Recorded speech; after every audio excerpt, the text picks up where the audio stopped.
everyone out there in social media land. Phil and I have taken a journey down to Monkey Island, Oklahoma to visit an old friend of ours, friend as in old, not as in age or spirit, our friend Ronald Young, who has spent a good 30 plus years on the Great White Way in Broadway with a resume that is both long and impressive. Mame, Hello Dolly, a chorus line, George M., My One and Only, and on and on. And instead of taking any longer with this introduction, I'm gonna sit here and have a conversation with our friend, Ronald Young.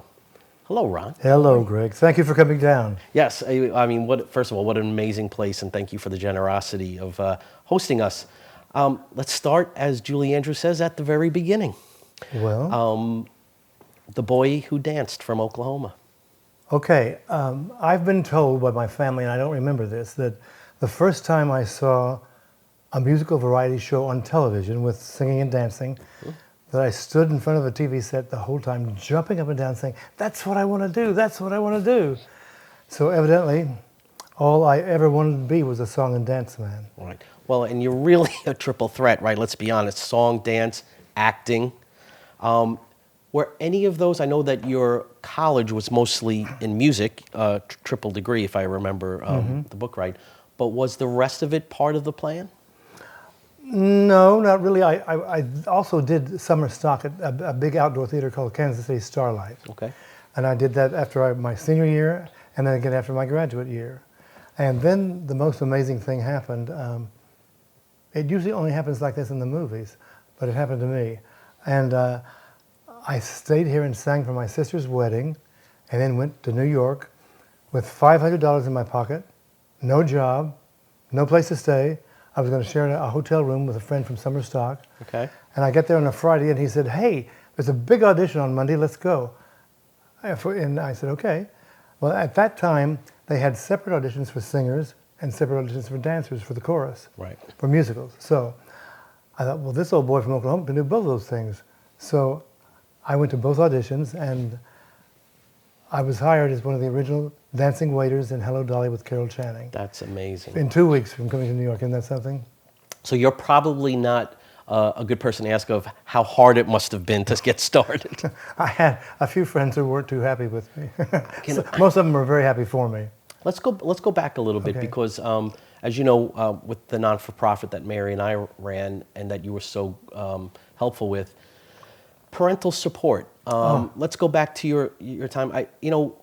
When I read your book, I didn't get that they weren't supportive. It just maybe wasn't effusive. Or can you take us through how your parents played a role in kind of getting you where you are? Well, you went right to the core of it there. My parents loved me a great deal, and they were very supportive in every way. But evidently, I was a needy person, and I needed a little bit more. And there's a picture in my book of that I was 6 or 7 years old playing the accordion. Right. And the look on my face was, "Do you love me now?"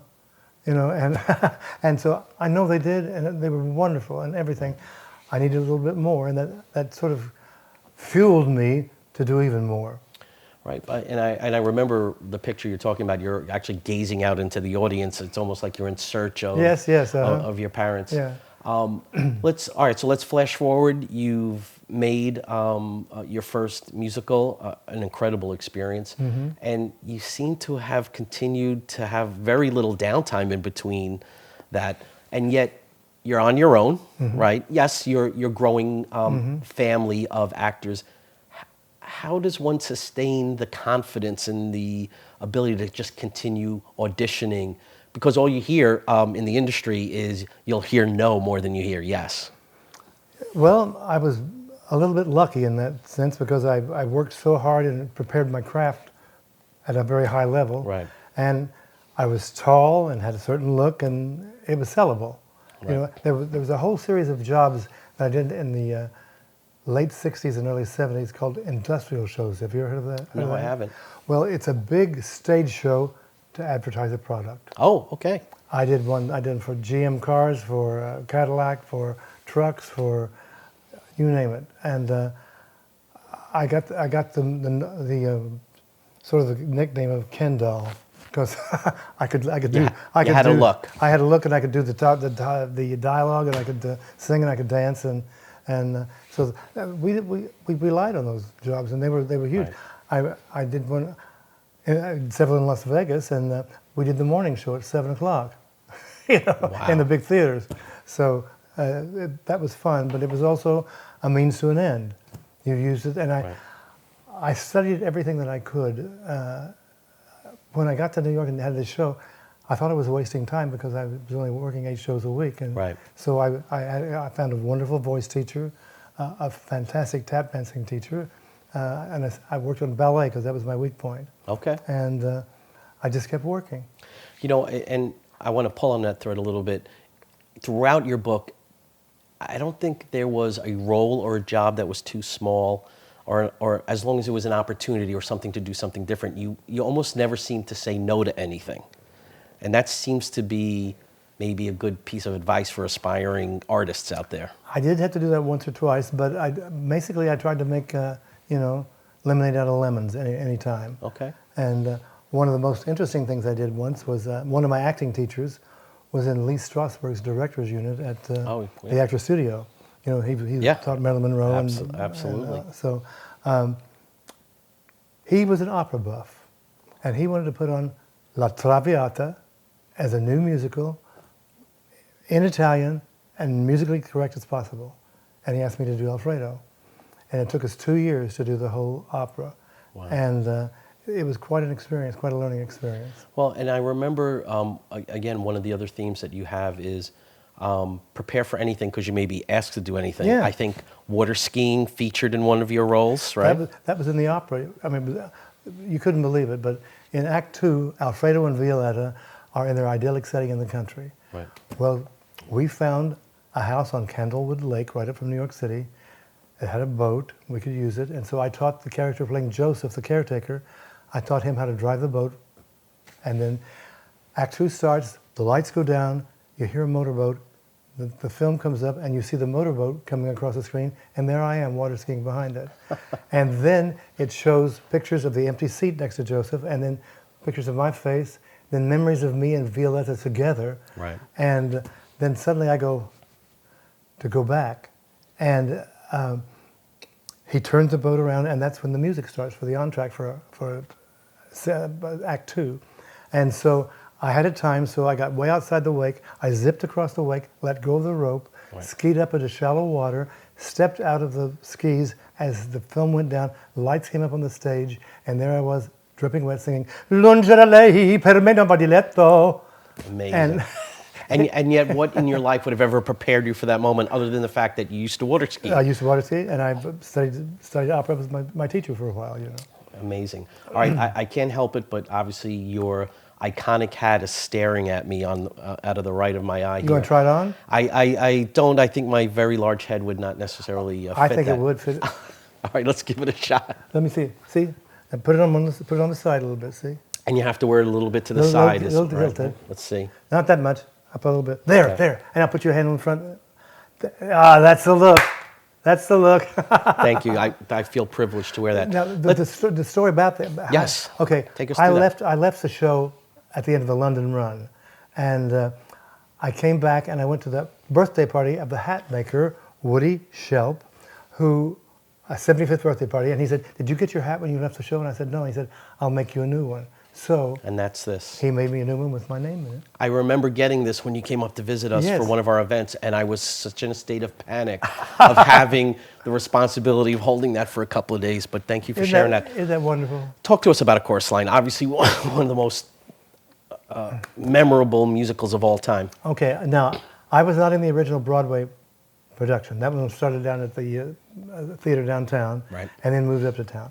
I was in the very first company, and it was the international company, so we went to Toronto and London. And I started out playing Don on the end of the line, Okay. and stood by for Zach. And then in London, Michael had a big to-do about a mix-up. And this was Michael Bennett, the choreographer. Yes, and Bob Lapone, who played Zach in the New York company, wanted to go to California. and that put someone else in the position in New York. Well, he was going to leave, and they wanted our Zach, Avid Harum, to come in to that. It was dependent upon if I could do Zach in London. So I got to do it for 4 months. It's amazing how opportunity happens, right? It's great. In an indirect way. Talk to us a little bit about, okay, all these opportunities. You came through the 60s and 70s, even some movies, right? Hair and Annie. As you start to wind down your career, you actually had a very interesting left turn and transition. You moved on to the financial industry. Merrill Talk a little Lynch. bit about that. Merrill Lynch. First of all, the reason I decided to leave show business is that I was in my 50s, and I would have to go in to audition for people half my age, didn't know anything about my background. And then I had a very good friend, a dear friend, who was in The Boyfriend with me on Broadway. And he was a wonderful character actor, comedian from Canada. And toward the end of his career, I would see him at home, waiting by the phone, hoping that his agent would call saying that he had 2 weeks to play a butler in the Poconos. And you just didn't want to do that. I didn't want to do that. And so luckily we had this group called Career Transition for Dancers, and they gave me all kinds of counseling. And through that, I always say it was an audition, it was an interview at Merrill Lynch. And the man I interviewed with, I could have met thousands of people in the corporate world and not found him. He was a comedian who found his niche in corporate America in the marketing communications department. And I worked with him. I worked at Merrill Lynch for almost 12 years. And he set me up when he retired so I could stay. And I value that. And along that way also, I discovered the world of professional organizing. And I went around the world with Julie Morgenstern, and I worked in South Africa, Wales, Australia, Norway, Sweden, and then across the country too. And even now on Facebook, 2 women that I helped, both of them were on the West Coast. We reconnected, and they said, "I think of you every day, and I hear your voice in my head every day." Like from your organizational days, yeah. Amazing. And and I still use that a little bit. And how are you liking, although knowing you as I do, you're never really sitting down, how are you liking retirement at this point? Well, I love it, and I love being here. Although, again, you're not really retired. I mean, Yeah. you're about to sing, you're almost closing in on 200 national anthems. Yeah, right? it's all on my website, Right. ronaldyoungentertainer.com. I have them all listed, and it was a week ago that I sang my 194th. And it's my way of giving back to the community. You know, it's like I never charge for it. If they want to give me an honorarium, that's fine, but I don't expect it, because I didn't serve in the military, and this is my way of giving back. Right. And I seem to have found a way that lets people feel. They can feel something when I'm singing. And Well, let me share. I don't think I've ever shared this with you, Ron. So when we had our last golf outing last year, which you couldn't attend, there were some golfers who weren't part of our outing there, also just happened to be coincidentally, and they asked for you. They're like, "Oh, is the guy who's going to sing the national anthem going to be there?" Oh. And I said, "No, unfortunately, he couldn't make it." And they were so disappointed. They loved that because, of course, Well, thank you. You give it a little bit of historical context and you tell Yes, a story. And I remember everyone just being blown away by your Oh, performance. thank you. That tells me I'm on the right road. You are. I have a few questions from some fans. My life's an open book, but Take I a don't few? answer questions. Okay, so one is a little tactical, and this is from our Adriana Eve, who runs a dance studio in North Carolina, and she says, how important is financial security and financial planning as an artist in shaping your career? How much should you really care about taking care of the bank account? A lot. Very practical. In simple terms, a lot. I made it a practice that I would never owe anything on a credit card. I would pay it off every month.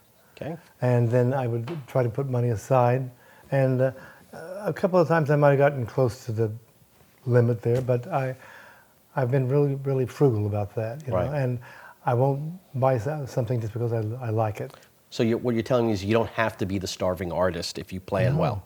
Well, but let's face it though. I had a storied life. You Yes. My mind was not normal, and I know that. But some would say that the hard work and effort you put in probably helped plan it. It's Well, I not think always so. luck, right? No, I paid my dues, and I also put in the hard work. Got it.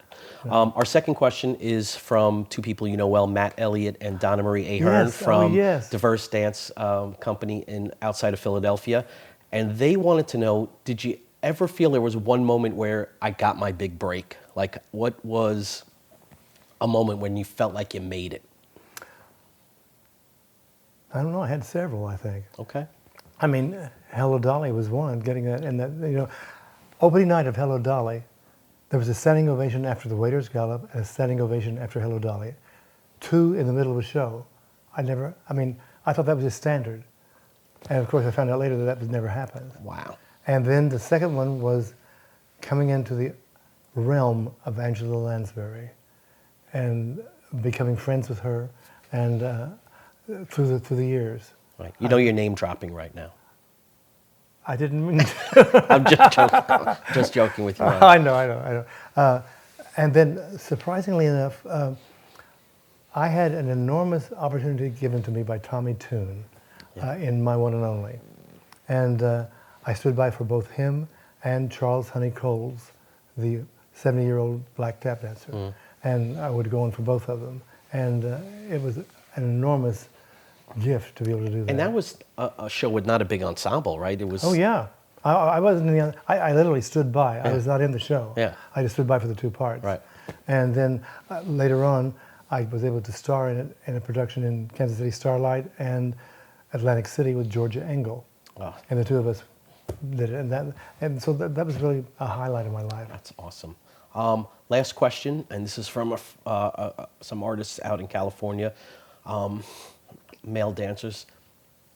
How has the fact that you are a male performer in a industry that sometimes skews female and not a lot of opportunities, did you feel that was a positive or a negative or held you back from opportunities at all? I don't quite know where the tenor of the question is coming from, but I know that I had a leg up in the fact that if a female was the main star, they always needed someone that they could get at a lesser rate who was competent of showing her off. There you go. And that was my strength. Got it. So it sounded like it was positive to Yeah, actually yeah. be that. Okay. But like I keep saying, I think I kind of had a storied career. I was very lucky, and I love the fact that I had it. Well, and a story that anyone could read about in your book, The Boy Who Danced, which we'll feature at the end. You keep leaving out a word. The only boy who The danced. only boy who danced from Oklahoma. Yes, I apologize. No. I'd like to close our interview with just doing some one, maybe two-word answers to names that I'm going to give you from your life. Okay. And see if you can give me just whatever word or two that comes to your mind. So knowing how verbose both of us are, I'm going to hold you to that. Angela Lansbury. The best. That's awesome. Georgia Engel. Sweetheart. Judy Garland. I just met her casually and got to sing on stage with her, and I was awestruck. She just had this quality about her that just, I'm going on. No, that's okay. It was just wonderful. Bernadette Peters.